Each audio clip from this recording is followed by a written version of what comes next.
नमस्कार मित्रमैत्रिणींनो. पहिली महत्त्वाची सूचना म्हणजे तुम्हाला तहान लागली नसली किंवा गरज नसली तरीही नेहमी पाणी प्या. आरोग्याच्या सर्वात मोठ्या समस्या आणि त्यापैकी बहुतांश शरीरातील पाण्याच्या कमतरतेमुळेच होतात. दररोज किमान 2 लिटर पाणी प्या. दुसरं महत्त्वाचं म्हणजे शरीराकडून जास्तीत जास्त काम करवून घ्या. शरीराची हालचाल झाली पाहिजे, जसं की चालणं, पोहणं किंवा कोणत्याही प्रकारच्या खेळाने. तिसरं महत्त्वाचं म्हणजे कमी खा. जास्त खाण्याची लालसा सोडून द्या, कारण ते कधीही चांगलं राहत नाही. स्वतःला वंचित करू नका, परंतु प्रमाण कमी करा. प्रथिने, कार्बोहायड्रेट्स यांचा जास्त वापर करा. अगदी आवश्यक असल्याशिवाय शक्यतो वाहन वापरू नका. तुम्ही कुठेही किराणा सामान घेण्यासाठी कुणाला भेटायला जर जाणार असाल तर पायी जा.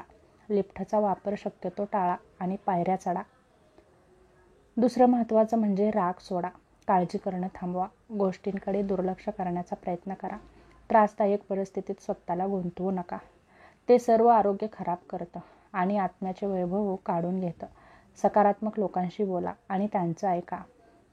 दुसरं महत्त्वाचे म्हणजे पैशाची आसक्ती सोडून द्या. तुमच्या आजूबाजूच्या लोकांशी संपर्क साधा, हसा, बोला. पैसा जगण्यासाठी बनवला गेला आहे, पैशासाठी आयुष्य नाही.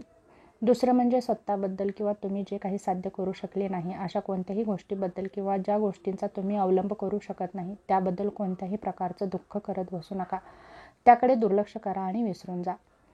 पैसा, पद, प्रतिष्ठा, सत्ता, सौंदर्य, जात आणि प्रभाव या सगळ्या गोष्टी अहंकार वाढवतात. नम्रता ही लोकांना प्रेमाने जवळ आणते. तुमचे केस पांढरे झाले असतील तर त्याचा अर्थ आयुष्याचा अंत होत नाही. ही एक चांगल्या जीवनाची सुरुवात आहे. आशावादी राहा, प्रवास करा, आनंद घ्या, आठवणी जागृत ठेवा. दुसरं महत्त्वाचं म्हणजे तुमच्या लहान मुलांना प्रेमाने, सहानुभूतीने आणि आपुलकीने भेटा.